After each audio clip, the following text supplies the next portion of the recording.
Ladies and gentlemen, welcome to Epic Realms. I'm your host, Nick. With me today is author of the Max Abaddon series, also the Sinking Man series, the one and only Justin Leslie. How are you doing, Justin? I'm good. I'm actually jumping on here from Nashville, Tennessee, from a hotel room. So doing good. I can't complain. Plenty of fried chicken and hamburgers today. So no Awesome. complaints. How about yourself? I'm great. As long as hotel internet doesn't kick out on you, we'll be great, right? Yeah. Fingers are crossed. I think I paid the bellman an extra $5. We'll see how that goes. Yes. He probably just took my money, but we'll see. That's awesome. So for those that don't know, Max Abaddon is an urban fantasy setting, and the Sinking Man series is a zombie setting.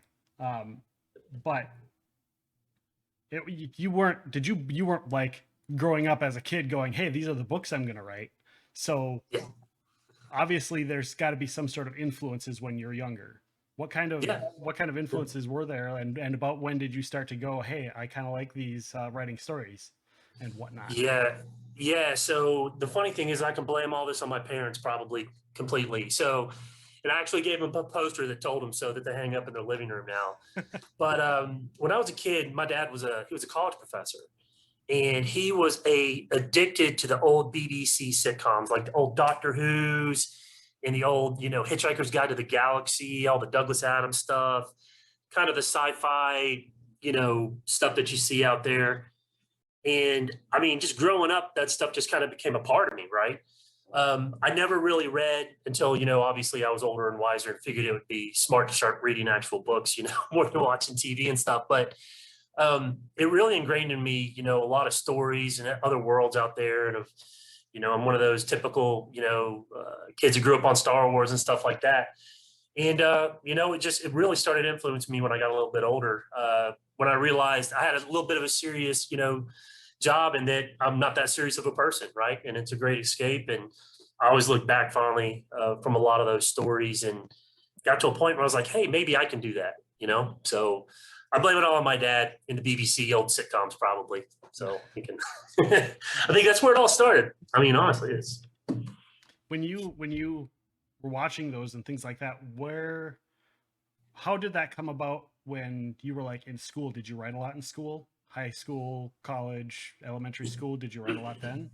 Yeah, so the complete opposite of write a lot. I was a complete knockoff. I thought I was, I had better things to do than schoolwork, which, I still did well and stuff. But I really, really didn't figure out that I really had a passion for it until I actually had to do my senior thesis, because I went to a little college in Tennessee called Maryville College.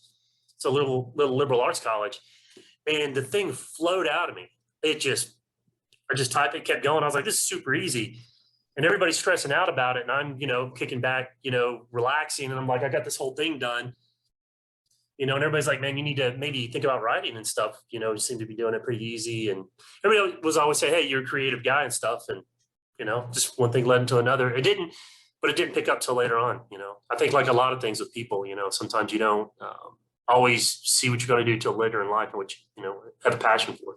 So, yeah, definitely. Yeah. When you were doing that, what were you going to college for?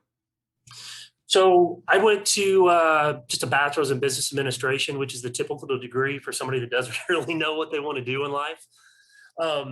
But I joined the Army Reserves during the National Guard as well while I was there. I grew up in southeastern Kentucky.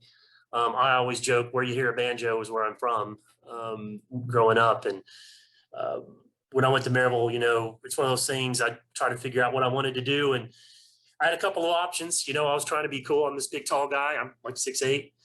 I'm either going to, become a rock star or become a businessman one day, or, join the Army. I mean, those are three, I think, kind of the most random things in the world, but it all worked itself out. I had no clue what I was going to do in college. So, but you mentioned rock star. Are you into music? Do you listen to music, play music? Oh yeah, absolutely. So I see you got an acoustic guitar up there too. So you probably get what I'm saying. But right. I always jokingly say that I thought I was going to be a rock star one day. And the funny thing is came very close. Played in a band, got on the radio, wrote a bunch of music. with some great musicians, and ended up actually enjoying it more as a hobby long term than anything. So I actually collect guitars. I'm in Nashville. I went to the Gibson factory and bought a new guitar the other day. And when the missus finds out, I'm in trouble. She doesn't know this, and hopefully she's not watching. But hey, honey, you got a big package coming to the house. It says Gibson. Just ignore it. It's a bed sheet. It's nothing. Yeah. It's nothing. But yeah, it's just a hobby. And I really, my son, I've got an older son who's he's a little bit of a phenom when it comes to drumming. I would say prodigy, close to prodigy level. Just phenomenal marching band, does all the like things you see out there. But if you read into my books, like the Max Abaddon books, if you really start looking at what some of the chapter titles are, you're going to start noticing a lot of music titles and songs. And if you're watching this or listening to the Sinking Man series, sometimes you'll hear, about a song that's playing in the background or something. So it's really heavily into my music, into my books. There's people that's picked that up before. So there's some metalheads that are actually, because some of them some rock and roll and stuff like that. Or I've got very eclectic music taste. I'm sure everybody does, at some point. I mean, I've got chapter titles that are named after Pantera songs, and then Max, quits his job while listening to Elton John. So I mean, it's all over the board. That's so great. That's amazing. Yeah. And where did you come up with? I know we'll get into it later, but where did you come up with the name Plains Drifter? So that's kind of funny. I was figuring I needed to come up with a band, something that was kind of original, but it was just different. And then I figured out, when you write books and stories, it's almost like a video game. Sometimes you're building this whole world. These people build video games that are, in my opinion, some of the most creative people out there. And these in general, and you're building these worlds. And when I came up with the plane, because every other word is taken for it, and you try to be original as an author, right? But sometimes you can't help it. You have to go your own little way. But I figured out I would call it the plane. And there's one thing I can't really give too much away because it's kind of tied into something that happened in the series about some things drifting, and possibly planes drifting. But I thought it was just kind of a cool rock name. It's a little jazzy, but at the same time, it's kind of rock and roll. Yeah. And it just kind of came up. There's actually people in bands that have contacted me and want to write Plains Drifter songs. So that would be awesome. I might take some of them up on it, and we'll see what happens. I was curious with your music, if you hadn't been starting to write songs, some of the songs you mentioned, if you were like, I'm going to write this song out and then see if we can, jam it out. So Luke Daniels is getting ready to start reading the fourth book, The Dark Carnival, which is pretty much a ride from start to finish. And I literally did that. That's funny you mentioned that. Nice. That is hilarious. So I wrote 2 songs out, just the lyrics and stuff, because I wanted to pick parts that I wanted Luke to actually sing. And I kind of warned him a little bit. I was like, hey, you're going to have to maybe do some singing in this book. So I've come up with the titles. So there's literally like 2 albums. It's funny. It's on a scratch piece of paper, and this is the album. These are the song list on it and stuff. So it's one of those things, because like 6 books later, 6 books from now, I probably won't remember it. So I had to write it down. So that's great. That's great. What kind of music are you into? What do you listen to? I listen to everything. Everything. I'm a big fan. Right. Lately, I've been listening to a lot of folk music, but the Highwaymen, Johnny Cash, and all that. Oh yeah, I'm absolutely. a big fan of them, but I also I love the Police. I love modern music, pop, all that kind of stuff. So yeah, it's just I run the gamut. There's a little of everything. There's the hardcore thrasher screaming, I'm not a huge fan of. There's some that go as well, as long as they try to vocalize a little bit. I'm cool with that. But when they so there's very few things that I don't have a genre of that I listen to. Yeah. So how did you join the reserves, and then did you eventually just go from the reserves to the full-on army? How did that end up working? Yeah, so there's a theme to me, and it's like a wave where I always kind of had an idea what I wanted to do, but I never really knew how to get there. And when I started to get there, I didn't really know what I wanted to do. That's a little bit of a stolen poem from little Jack Kerouac out there, but when I was in college, I really was at a point where, I just kind of needed to focus a little bit, and I knew it, oddly enough. And one day I was driving down the road and I saw, I mean, there's a little bit more to it, but I saw an armory and there's these big cannons out there. And I'm just like, wow, it's the coolest thing ever. And then, a couple of days go by and I see this sign, it says, want to make extra money while you're in college. I'm like, sure, of course. I need extra beer money. I need to, need to feed the beast. My mom and dad are only going to pay for so much. Right. So, I could go to boot camp in the summer, make all this money, come back to college, be in shape, have all this money. And it is literally that simple. And it came down to being one of the best decisions I ever made. It truly was. Came out of there, got some direction, but I was in the Guard and Reserves for a while. I actually have a regular 9-to-5 job. I joke about it a lot when I make videos, which I do. That's why I'm in Nashville right now. Mm-hmm. And, for the first 5 years, I was pretty busy, active a lot of times, going places and doing things. And then about the last 15 years, basically spent it in like in a reserve guard status. So I was, I commanded a few units and made it up there. So retired as a major. So. What are the how does that work? How do they, like, I'm not a military person. I don't know about that, but how do you get, is it just from, the actions that you take and they recognize you, or do you have to like apply? Is there certain qualifications you have to, how does that work? Do you call up and say, hey, I want to raise? How does that work out? Yeah. So that's actually a great question, because I've got an answer that some people that are in the military will probably be laughing at when I say this. That's great. And actually a lot of my military time is why I ended up reading so many books, because I was on planes so much. But what I did was, I was originally an artillery guy, then I became an infantry guy. And the joke for me is, when you're in the infantry, all you just got to do is show up to work and they'll do a couple push-ups and they'll promote you. And there's a lot of truth to it. And there's a lot of people that are like, hear me say it, and then they'll be like, oh yeah, you're right. So, I was just, I did the schools and I went and got an MBA, went and got a master's degree, and checked all those boxes. So you still got to file, kind of do certain things to get it done. But yeah, I mean, so you can work as hard as you want, or not really care, not work that hard for it. But all joking aside, I mean, literally, you check the box, you do what you need to do, and you can make it up. But it's hard when you start getting up there. It gets a little, I steer away from the say the word politics of it, but it gets a little, too much for me, and I was ready to retire and do fun stuff. How was it to be done with that when you were done? Was it easy to be done and just put it away and say, hey, that's on the shelf? Or was it kind of hard for you to put it on the shelf and be like, oh, maybe I could go one more time? Man, it's both. And that's such a BS answer to your question. But one, I grew a beard and probably a foot of hair within 2 days. That happened. It was a miracle. I don't know how it happened. I was just woke up and I looked like the mountain man. I don't know. And, but it's both. And that's truthful part of it. I miss the people. I really, really do. And that's the hard part, because there's some great people, and they have the abrasive sense of humor I have, which is hard to come by sometimes. Yeah. I don't see so much of my writing, but it's, a little bit different. But then in the other part, I have more time for my friends and family. And, I don't feel so bad, when when I travel with work and stuff. It's not like I'm traveling again for that. But it makes it a lot easier. And then I think the real crux of the whole thing is, you get to dress up, a couple times a year and look really cool and prance around.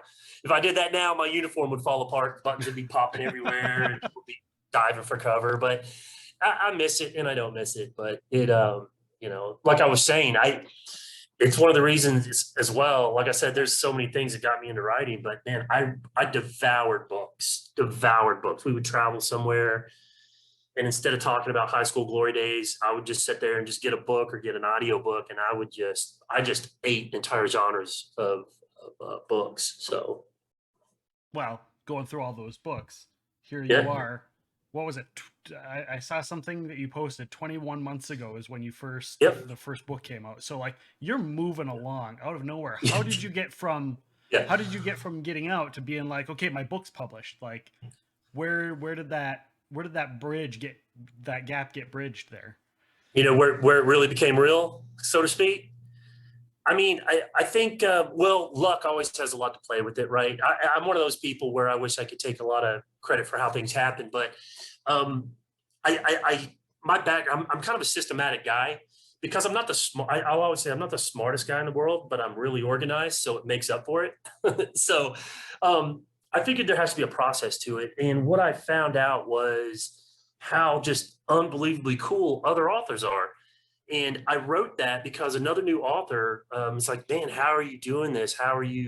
What did you do? And it was funny to me because my answer to him was, well, I'm a new guy. Like, and then I stepped back and, kind of realized that, there's a little bit of a process, but in my opinion, I'm one of those people. It's always good to have a mentor or somebody to look up to, even if it's good, right, wrong, or indifferent. But I got surrounded by some pretty good authors pretty quickly, and just asked them, just like I was just asked, and I'm going to help them out as much as I can. And Hunter Blaine, I talk about, him. Obviously, I pick on him a lot and stuff. But Luke Daniels does both our series. He actually kind of helped me with that piece as well, big time. And man, I picked his brain like crazy, and he had just gone through a lot of that. He does the Preternatural Chronicles with under Argento, so he's with Shane Silvers in that group. So he writes under that group, and I keep telling him he just needs to write a book on how to write a book. And then there's a bunch of other authors. I just bring him up because he really took time out that he didn't need to do to help this just random guy, bugging him to death. But there are so many authors out there that I reached out, people that I was like, this is my idol. And I just randomly like, I'm just going to send this guy an email. Next thing I know, they respond back. And I'm like, oh, cow. I better put something that makes sense, Right. So I found out really quick, just the authors out there are just amazing. And when I think this was with me, when you see somebody that really has a passion for it, wants to do it, you want to help them. But yeah, it's that community is really what helped bridge that gap. I wish I could take all the credit for it, but I can't. So I kind of cheated a little bit, got some advice from some smart people. So I'm curious because I'm not quite sure. Did the anthology, the Simple Deeds anthology, did that come out? Is that pre-Max Abaddon? Was that kind of like a foray into it, or was that? So yeah, that's interesting. So I put that together. I was just getting started, and I had I talked to Hunter a couple times, and him and I were like brainstorming. I'm like,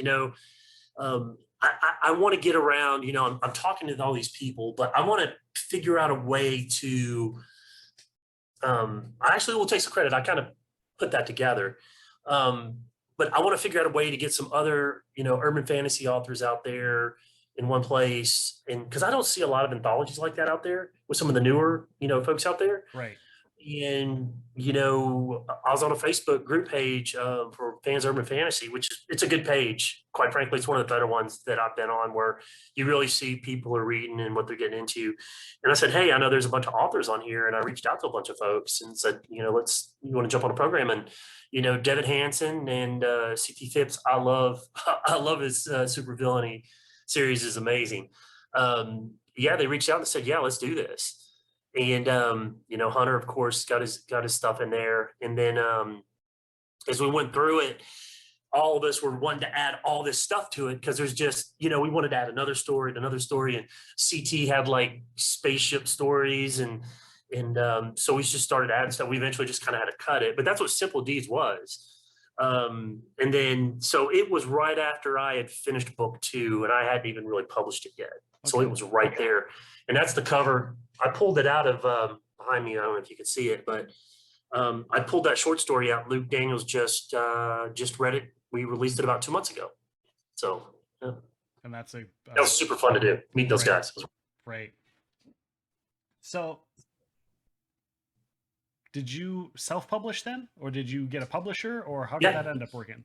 Yeah. So initially, I did all the indie publishing stuff where, you go through Amazon, Barnes and Nobles, you do all this stuff because the industry's changed a lot, right? So you can do a lot on your own these days. You just got to know how to navigate it. And the interesting part, and it's a great question. And again, if you read that little thing, I said, publishing is one of the biggest lies in the industry right now. And I truly believe it. There's really great companies out there that are doing great stuff, but there are a lot out there that just want to take indie authors like me and, oh, hey, this guy's doing this and he sold thousands of books on his own in months. Let's get, and they do that, right? And I was pretty easy to pick up on some of that. I had at least 4 solid, just, hey, we're picking you up. What's it gonna take to get it done? And you start digging deeper and you realize what some of these companies are. There's one There's one right now that we'll see what's happening. But there's only one that I'm really, really wanting to kind of partner with, and it's a little bit up in the air right now. But they're pretty big. It's a pretty big deal. So, but yeah, so I still kind of do it on my own. And the cool thing is, I do like with Luke, him and I, we're kind of like a partnership. So if you ever see Luke Daniels does the he'll do live readings of some of the books and stuff, and he's out there because he has some ownership of it. So he produces it. And to have somebody like that produce your work is it's amazing. And he's one of the best in the world. That is actually how I found out about you, was because I follow Luke Daniels, and Luke Daniels just did a live reading, and I was like, boy, that book sounds really good. That intro sounds really good. I'm going to need to listen to that. And of course, next thing I know, we're here.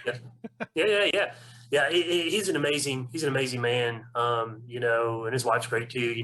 They kind of run that together. But yeah, so he produces it. And to me, I mean, it's like the perfect relationship. We've talked a lot about it. I even got a chance to meet him. I posted some pictures. I actually had him read me one of Hunter's books in a London phone booth. So it was kind of funny. But he's such an amazing just voice actor. And he's now doing American Dad, that cartoon show, American Dad. Oh, I didn't know that. Yeah, he's got a character on there, apparently a bunch of characters. So one of the I think writers is a fan of one of the lit RPGs and stuff that he works on. So which is amazing stuff. So that's really, for me, I have decisions to make that, for my opinion, Luke's the voice of the series, and to have him on this, it's changed me, my life, and how I look at this. I mean, completely. And just utter professionalism the guy has. He's just amazing. I still want to apologize to him for that first book. I want to go back and, if I could go back and pull it and make it a prequel and rewrite it, I would in a heartbeat. I was learning a lot, but you can't do that. That's a big no-no in the writing world. So, but yeah, man, we're 4 or 5 books down now coming. So it's picked up steam. When you put out a book, and we'll get to Max Abaddon here right after this question. It's like a commercial. At the beginning of each book, you put in a quote from somebody. Yeah. Is there a reason behind that? Why do you pick those quotes? Do you think that they reflect on the book? I do. Yeah, I do thoroughly. I used to always enjoy reading some of the old classics, and they would always have a little quote. You get the old Mark Twain books, they have a little quote. And I always looked at it as like a Kickstarter for a book. And it always, to me, like if you look at my Sinking Man series, one of the quotes is from Tupac, right? Yep. So, I mean, there's a lot of prolific people that say a lot of prolific things. It was up for debate. I used to know an old man that used to, he would go in the Waffle House in the middle of the night when I was in college and say the most prolific things. And I was like, this guy's a genius. And I remember some of the things he said, and I've actually written them down. So I've debated using some of his words of wisdom. But to me, they all absolutely relate to the book. Just the overarching feel, as an author, some people do, some people don't. But I do. There's like a feeling that I get before I write a book. I'm like, man, there's something here that's a lesson learned almost, to an extent, if that makes sense. Right. Yeah. So I love it. It wasn't until I think I had finished doing the Max Abaddons, and I think it was like the first or second Sinking Man, and I was like, he puts a quote at the beginning of every book, because I do audiobooks. It's like every single one, and they're all different, and they're all pretty cool quotes. So I was like, and then I asked my wife, I go, can you go back and because she's listening to them, and like, when you listen to them, can you tell me if there's quotes in the first and second books? Because I'm pretty sure there was. She goes, yeah, there is. It's like, wow, that's cool, because not everybody does that. Yeah. Don't read my copyright pages. I've had some people ask me about those before. You read my copyright. Wow. Everybody's disclaimer. I put my own disclaimer in the copyright page. So without giving too much away, obviously we want people to go out and check out the books. Can you give us a quick premise on Max Abaddon?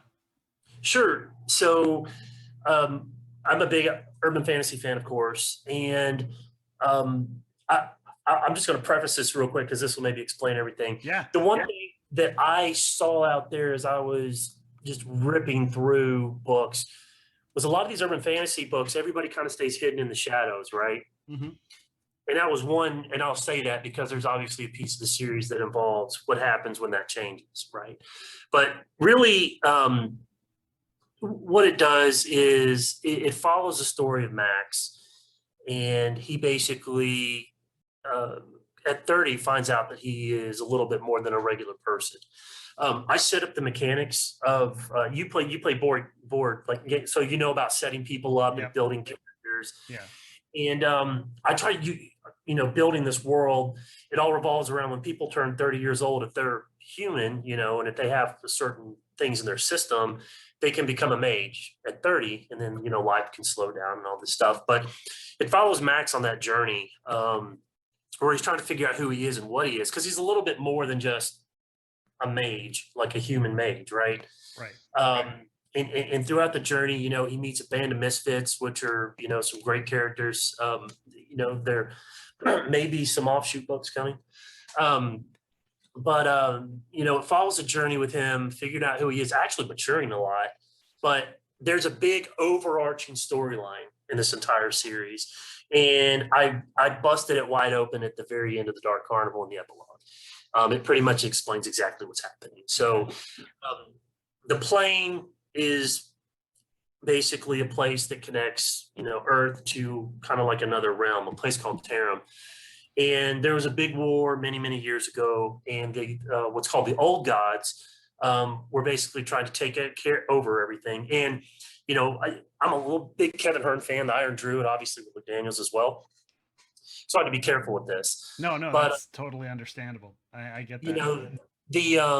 I wanted all the gods to be real in these books. Right. So and I'll get to the overarching piece, but it's a huge part of the storyline that when this big war happened and Tarim split away, Earth was a small piece of that, and the plane connects the two. And on Tarim, all the Pantheon, Greek mythology, oil mythology, you name it, Fae, Irish, they were all given their own planes of existence.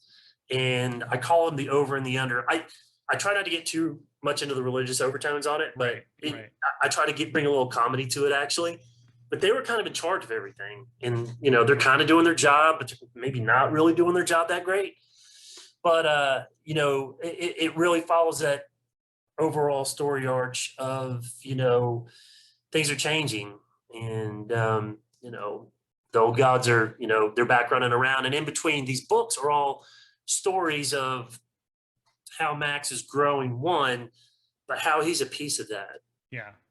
So he's actually he's important. I don't want to use the Chosen One storyline so much because that's not so much it, but he just has a critical part to play in it. And he realizes that he's one of the only few people that can do it. And, just like anything else, there's going to be speed bumps along the way. But, in the other overarching thing that I can talk about that I think is not really giving it away is the balance does happen. I wanted to do it where the Earth went from not really knowing the magical community existed to all of a sudden knowing it existed. And that happens in the book too. But we talk about it all through. If you read the back of the books, you're going to know that happens. Right. And that's part of the storyline too. So those two things are kind of flowing at the same time. So you're seeing a lot of where in the past you would read a story like the Dresden Files, for example, Jim Butcher, he's the dawn of urban fantasy. Yeah. And it comes out now. It's in people's, like, how are people reacting to this?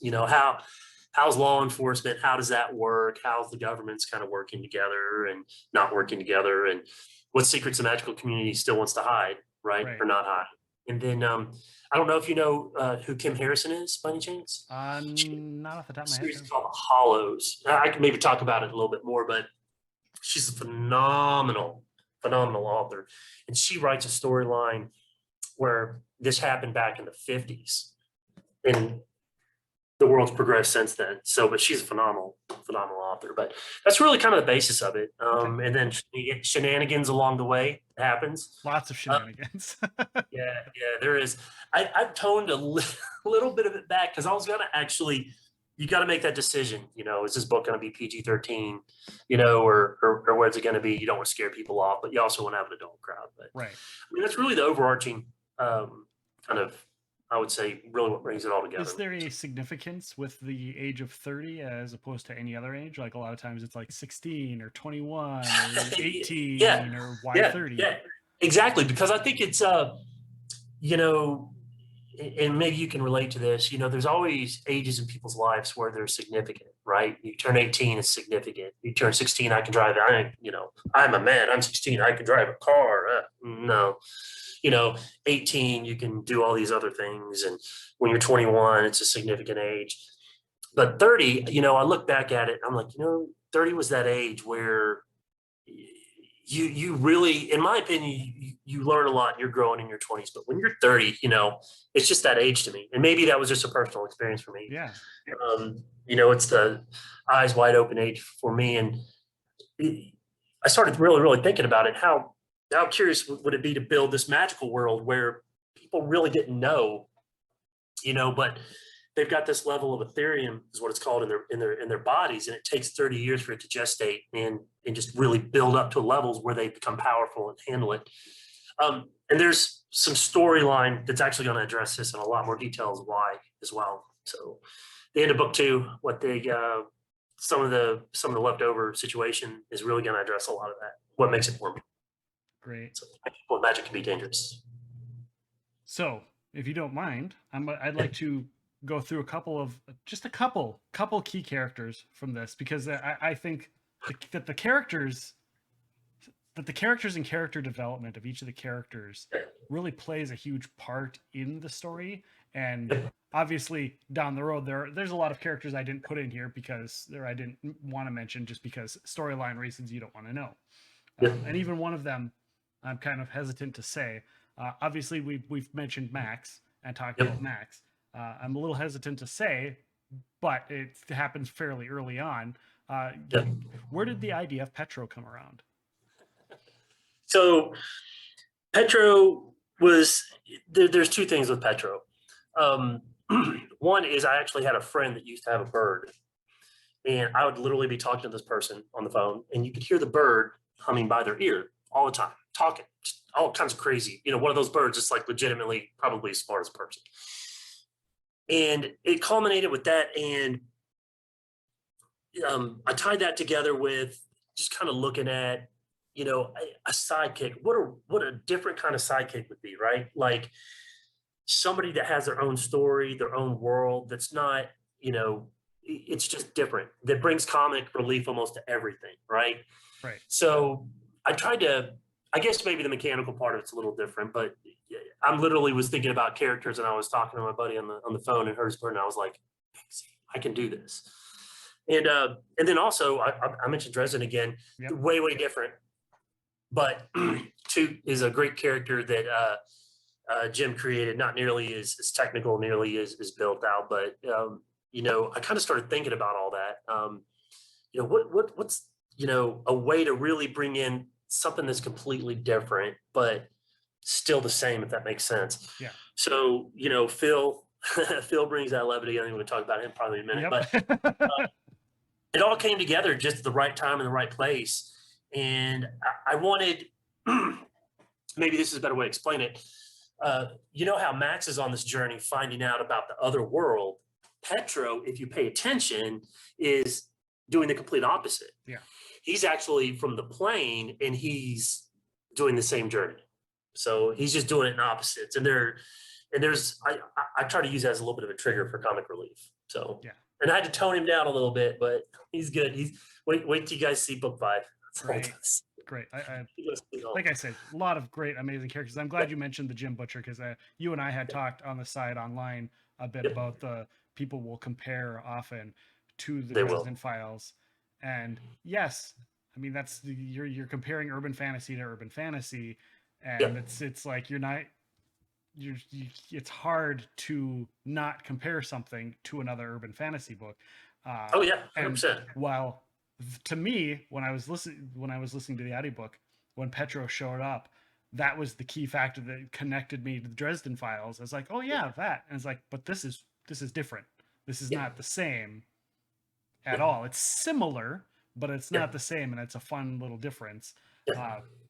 And obviously, the mechanics of the world and the way magic works is all, you know, a little bit Yeah. different. So, but you Yeah. mentioned Phil, Yeah. and one of the things I, aside from the character of it, one of the things I loved was when it explained the accent of Phil, as you and I both have listened to uh, uh, Luke Daniels quite a bit to hear the Yeah. description of what his accent is, and in my mind I go, I want to see if Luke Daniels pulls this one off, Yeah. because being an Irish accent, but also a Southern American accent at the Yeah. same time, how's he going to pull that off? And I think it's Yeah. hilarious how every once in a while, when there's a stressful situation, you'll see Yeah. that subtle shift in Luke Daniels' Yeah. voice acting.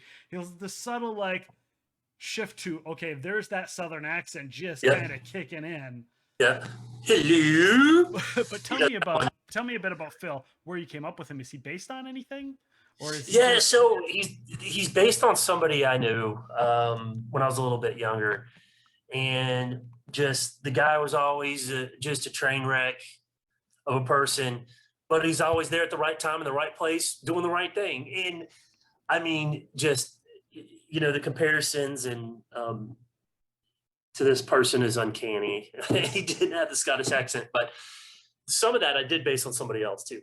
But just the personality of this old friend of mine, they were just spot on. I mean, he's the guy you'd be sitting at a table or out at dinner and everything's nice and everything's cordial, and he's slow, just sucking on chicken bones. And there's ranch dressing everywhere. People are looking at him, and he's like, "What? I don't see the problem with any of this." And then him and I used to get up to a lot of shenanigans too.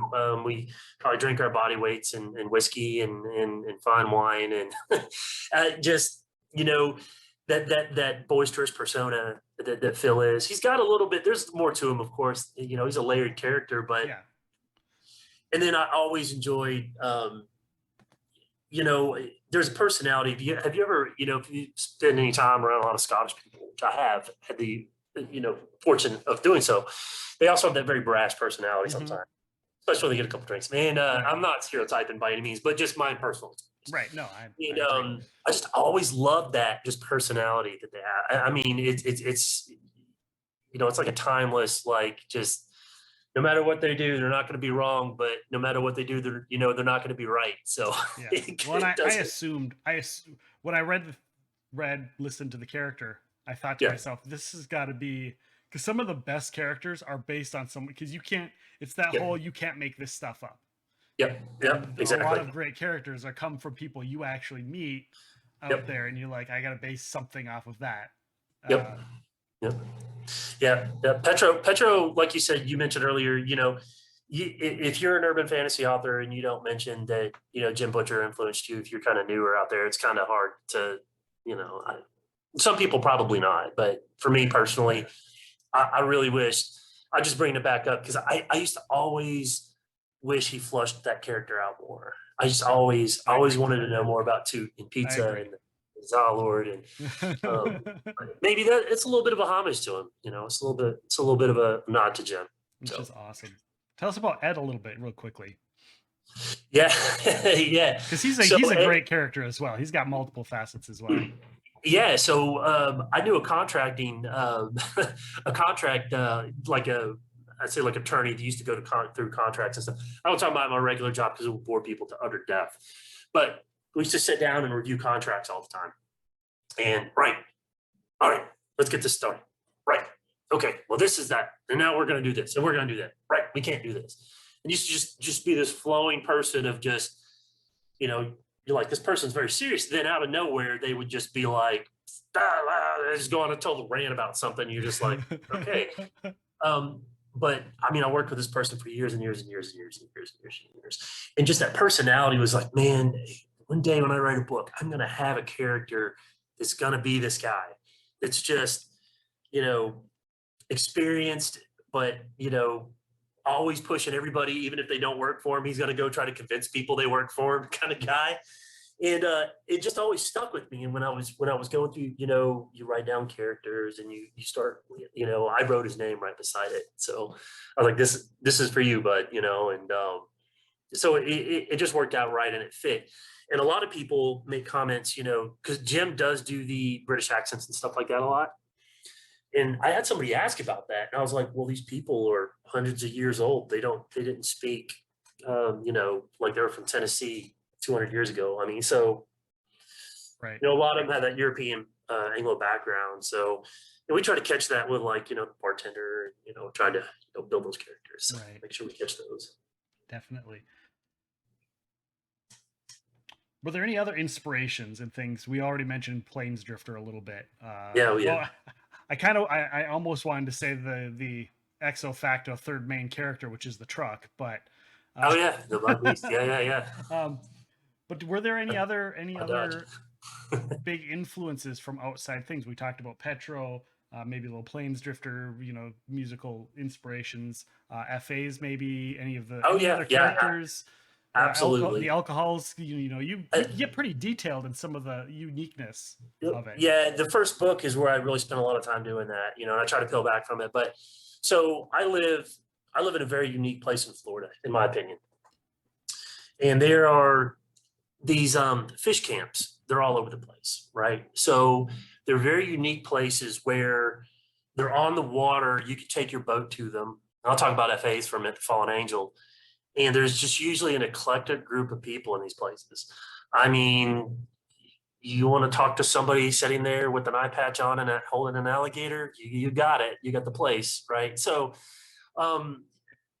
it's a combination of a couple of places because I do like nicer joints, but I'm always one of those people where I'm not scared if I'm in a town to walk into a place that looks like a complete dive bar, and then I'm utterly surprised when I go in there. Holy cow, this place is amazing, right? Yeah. Food's amazing. The drinks are amazing. This place is great. It's a hidden gem. I mean, and everybody's like, Yelp, 2 stars. Like, what's this all about? They're like, the floor was dirty. Like, I didn't see the floor being dirty. But so Fallen Angel is a little bit of a mixture of a couple different locations right around where I live, where the people are all eclectic. And I had a friend down in St. Augustine, and I was pointing people out, and they're like, man, those people are legitimately come from the magical community. I was like, I told you, this is a different place down here. So, which St. Augustine obviously is the oldest, city in the U.S., which if you haven't been, it's a great place to go. But a lot of the other characters, I start looking at, ICUP, Carvel, and stuff like that. He's absolutely based on a gruff old sergeant major I used to know. Never really know if he was a good guy, if he liked you or he didn't like you. Okay. And I still don't know if the guy liked me or didn't like me. I don't know. But yeah, I mean, almost every character, which it's a little bit different than the Sinking Man series, which are actually based on all my friends by name. But every single person I can nail down because I literally wrote a name beside the character. So it goes and it goes, and it gets a little bit further down. You talked about the truck. That's my Dodge, 100%. And I have a Dodge Ram, and I'll mention one character that comes up later, but Mouth is he's one of my favorites, man. Yeah, he's another one that he's kind of based on a friend of mine from college. I was actually in a band with him, and his nickname was Butterbean, and he was a big guy. Okay. So based on my own, but I could keep going for a long time. Well, you mentioned the Sinking Man series, and let's talk about the Sinking Man series because that is when I first asked. Like, I'm like, oh, another zombie story, but you did it in such of a way where it's not all super long and drawn out, and then your preface was that it's meant, kind of almost like a TV show or a miniseries. Tell us a little bit about the Sinking Man and like how you came up with the concept and why you decided to go that route for another book series as opposed to more traditional fantasy or a different kind of urban fantasy or something else. And it's still set in Florida. Yeah, absolutely. Around our neighborhoods. Every single person in that series are friends of mine. The couples are my best friends. One of the characters, Dan, he's from Boston, and I specifically asked Jared to make him sound like a complete nutter Southern guy, which threw him off first time he heard it. But I'm a huge zombie genre fan. The Kirkman, The Walking Dead. It's great stuff. Huge fan. But there's a hidden gem out there. Hunter even says, he talks a lot. He's a werewolf guy, obviously. Keith C. Blackmore he owns it. In my opinion, he is the owner of the genre. and they're making a movie out of his first book right now called The Mountain Man. It's the Mountain Man series by K.C. Blackmore. He does breeds this amazing werewolf, like Engine 3. R.C. Bray reads his stuff. R.C. Bray narrates it, Okay. which tells you it's awesome right there, right? Yeah. But the Mountain Man series is literally K.C. Blackmore's take on a raging alcoholic in the zombie apocalypse up in Fairfax, Canada, and it is amazing.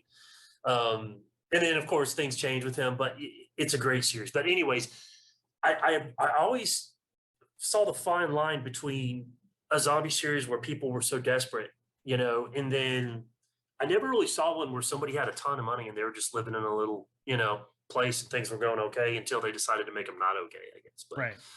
um, but a lot of that inspiration is actually from my friends, events around me, personal stuff. You know, the fire. And there's parts of it. That's actually, I'm not going to get into too much detail, but it's based on Dan, one of the characters. We had a grill fire one afternoon, and I had a bottle, and he thought it was full of water, but it was full of oil in our backyard. And so the fire on the covers and the big fire thing that happens is all based on that Dan and the fire that he almost killed everybody I know. It was he killed on his arm for sure. I look back and it's this big fire plume in the backyard. Whoosh, smells like hair. Dinner's ruined, and we're all just sitting there laughing at him the whole time. But that series is very heavily regarded. But I wanted to take on zombies where the world's still out there. I mean, there's limited people. There's a ton of resources. One of the best series I think out there got canceled was The Last Man on Earth. Yeah. They're just like, I'm just going to go get the A-Team's van. But I get frustrated when I watch or read some zombie stuff, and I'm like, the world's your oyster. You're still going to run into bad seeds and bad characters. But I wanted to take it a little bit differently, where resources do get scarce, but we've got technology these days that's just changed a lot. And I was like, I'm going to write my own zombie series instead of complain about it. But KC Blackmore, anybody that's watching or listening to this, R.C. Bray reads the Mountain Man series. I highly recommend it. It'll change your perspective. Tell me about the narrator for the audiobook series. We talked quite a bit about Luke Daniels. Let's talk about Jared Lemaster. Yeah. So Jared's awesome, man. He does a bunch of different stuff. He's an actor. He's got a couple movies out there. How'd you nail him? So this is funny. This involves Luke Daniels. Okay. The world revolves around him, man. It should. It should. He's a good guy. It should. He's the man, and I tell him every chance I get. I initially, when I was trying to work to get with him, sent a bunch of auditions out. It was letting people audition, and you wouldn't believe how interesting of a process that is. You get dozens of people, just trying. You give them a couple pages, and they read it. Man, I got some really good people, and I was like, holy cow, these people are super talented at what they do. I could never do it. Yeah. And this one guy, Jared, with this one guy, he's a cool dude. He builds guitars, by the way. Win-win. It's a win-win for you. Yeah, he always sends me pictures of guitars. I'm always asking him what he's making. And man, he sent this, and I was like, man, this is really, really good. I was like, holy cow. So I started looking at all the other stuff he had done, and I was like, man, I mean, he's done a lot of work. And then he kept sending me auditions, and I'm like, everybody kind of asked a little thing that we're good, but he just kept sending it to me in different dialects and like different language. Like, it was the craziest thing. And he kept sending them. I'm like, man, I really want to do this. And then, I had emailed him a couple times and said, hey man, I think we're going to go in this direction. And then Luke reached out, and I contacted Jared, and I was like, Jared, hey man, I'm sorry about this, but I'm going to be going another direction. And when he found out it was Luke Daniels, he's like, that's the most awesome thing ever. I lost to Luke Daniels. He's like, are you kidding me? So if you read his blog on his webpage, he actually has this huge homage to it. Like, it was, it's a badge of pride that he lost to Luke Daniels, which I tell you, Jared's, man, he's awesome. Yeah. And, but the funny story was, I liked what he did so much. When I figured out I was going to do a zombie series, I was like, you know what? I wrote it with his voice in the back of my head the whole time. I do that now at the Max series. Every time Petro talks or Phil or Max, I hear their voice in the back of my head, when they're doing it. Luke's talking to me while I'm doing it. And but I literally wrote the whole series with Jared, and I reached out and I was like, hey man, you remember me? And blah, blah. I was like, yeah, man, how's everything going? I told him about Luke, and I was like, man, I wrote a book series, and I literally wrote it for you to read. And that's how it worked out. So Nice. That's great. And listen, I drive a lot. I yep, listen to a lot of audiobooks. I can't sit down to read. Everybody who's listened to the podcast, everybody who's at the live stream, they know I don't yep, physically get down to read a lot of books. I do a lot of audiobooks. And I am very picky. After you listen to everything that Luke Daniels has ever done, it's yep. hard, to go somewhere else. And when It is. I saw It is. Jared Lannister, I was like, oh, who's this? And I started listening. I was like, wow, this guy's really good. This guy's Mhm. got to be Yep, on my top list of yep, narrators. How have yep. I not heard anything by him yet? Yeah, he's got some great. I mean, he's got some great folks that he does work with too. I mean, some of the series are great. I recommend anybody look his work up. And we're actually partnering because he's reading the third book right now. We're going to be releasing it soon on audio. And we're going to work together and do kind of the partnership and do an omnibus and release it all together. So him and I are actually going to be partnering up like I kind of do with Luke. And it's going to be cool. I think the future's an audiobook. But I still love print paper but I approach this, kind of that way because I'm such just, listening to the great, Right. readers out there, and Well, and there's a lot of I'm people that have a lot of time to yeah, read. And I've yeah, heard this multiple times when I've had this discussion. Some people just say, I can read faster than I can listen to somebody else. And I like yeah, to have my own voices. that is true. And My that's wife's like that. understandable. I get that. And Yep, I think that's great. And I used to be honest, like when I did a lot of reading, I did the same thing. I'm very imaginative. I would love to read through them and hear them. But when you got someone like Luke Daniels, my imagination cannot do what Luke Daniels does, or yeah, my yeah, imagination cannot exactly. That's the do way what I Jared am. Lemaster does. It just can't Yeah, replicate that. yeah, So, yeah. That's the way I am with it, man. I mean, a lot of it, it's where it's at. I plug RC Bray too, and I think him and Luke are good friends as well. But man, yeah, you get some of these folks as talented like Luke, and it just builds its own world. You don't have to worry. You just sit back on cruise control and just let it ride. right. And I always say this: he takes a decent to good, okay story and just makes it great. Right. He brings it to life. So I can never do what they do. The Sinking Man series has like I said, it's a little bit short Yep, yep, because of the way you design it. It's done yep, that way by design. But there's a lot of character development yep, within that. Like you can see, even just in the first, two books, yep, you can see the main character kind of grow yep, as a person, and you can yep, also see some habits forming, yep, throughout the yep, series as well. But unless you're yep. paying super close attention, you might not really catch it immediately. Yeah, you're right on. Um, Yep. so what is it? How do you go about going? From do you know where? Okay, we're going to be going to point X, but we're at point B right now. Do you Yep. know how that development is going to happen? Do you know where you want the development to go long in advance, or is it kind of like 2, 3 books out? You have an idea, and then we'll see from there. Yeah, so that's actually a really good question. So the Max Abaddon series is in first person, and it's a lot. I don't want people yelling at me for saying this, but I think it's a different skill set to write in first person than it is to write in third person. I think Mm-hmm. they're two totally separate things. Mm-hmm. But the Max Abaddon series is in first person, and I think you have to really get into that person's head when you're writing in first person. Right. So it's a lot more, I think, laid out and developed. When you're writing the third person, you're telling the story, right? You need to get in their head, but you need to get into everybody's head. The overarching, if you look at the series titles of the books, right? Sheltered, he's very sheltered, Mm-hmm. right? Awakened, he's becoming very awakened. And then the third book released, which is out for pre-order right now, and he's released, right? And those titles actually correspond with his personality. So when you mentioned that, I was going to bring that up. But yeah, it does. And as he goes through, he's just going to realize, what he's capable of doing and not doing. The one thing with that series is I don't want to get too wrapped around bad people running around. There's some of that in the storyline, but I'll put it this way. I would say from a 1 to 100, we're at about a 5 on that series. It's Okay. very long drawn out. I know where it's going. I know what I want to do with it. And it's funny because I bring up The Last Man on Earth, that series, in my opinion, I don't know why they canceled it. And I know it was a comedy, but if the apocalypse was going to happen, that would probably be me. I really loved the premise of that because it was the zombie apocalypse without zombies, and you Yeah. get to understand people. And yeah, it was a comedy.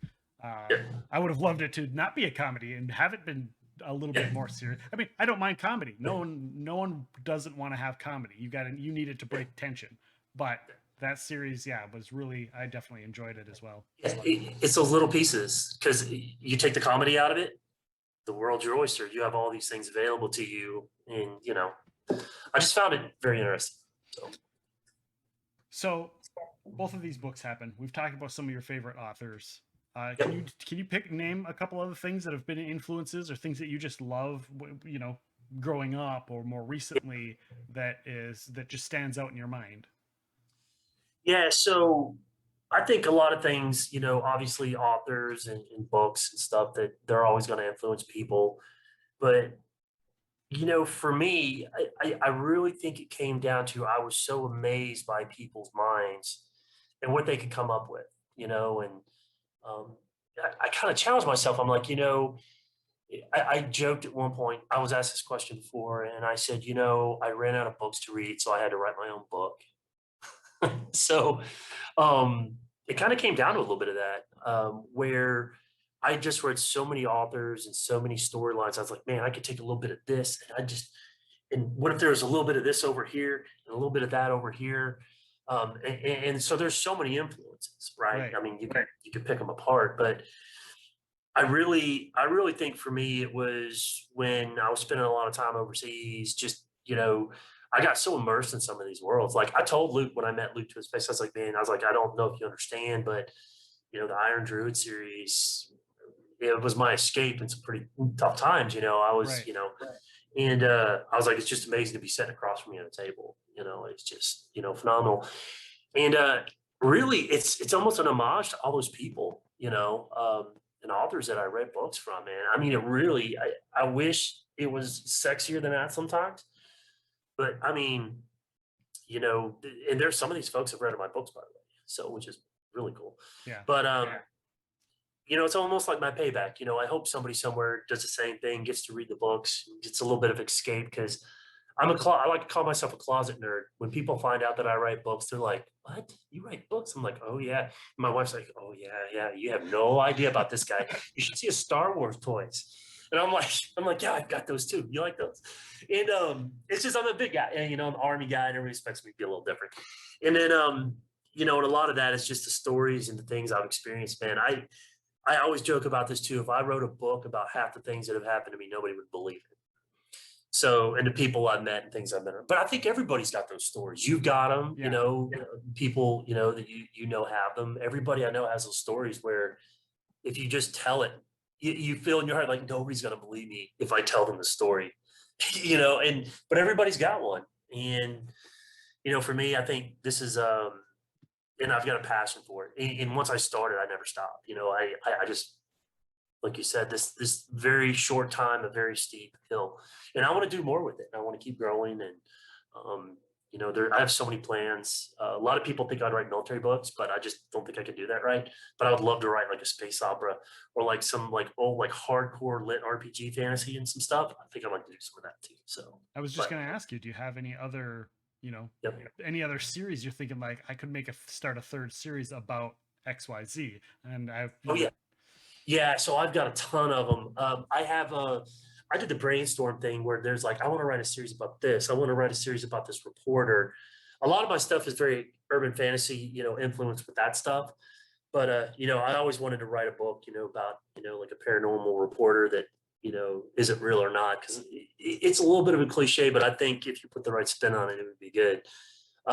But man, some hardcore science fiction like spaceship stuff, man, old Starship Trooper. I would love to write some stuff like that just for fun, because I think you could go anywhere with it with your imagination. You could go as far as you want. That's the same thing with like the little RPG stuff. You can go. You're not confined, in the world that we're in a little bit. You can just really go crazy. So, man, yeah, I could write. what about mixing brands? You could do a, old timey Middle Ages in the world of Max Abaddon way back when. So it's funny you mentioned that. There's possibly some of that coming. Oh, awesome. And there is. But I will say this, because this isn't too much of a spoiler, but there's a lot of gates in the postern, Right. and they all do their own thing. And there's a time gate, and Max might have to figure out how to use that. So there might be some.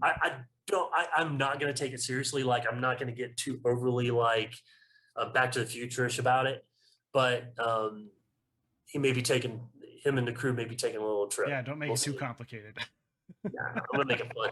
But I've got my head wrapped around a certain story that everybody knows that's in movies and myth and lore alike, and I would like to interject Max and everybody right in the middle of the storyline and see what happens. I All joke right. about stuff like that too, like the Seven Dwarfs and Snow White. And one of the stories, one of my old jokes is, Max is like, "Oh, what's going to happen next? She's going to come out and eat an apple, and Seven Dwarfs going to save her." And Jenny's like, "Oh, are you actually reading your history books and doing your homework or something now? You actually been paying attention to history?" He's like, "What?" So I started thinking about little things where I could throw him in there.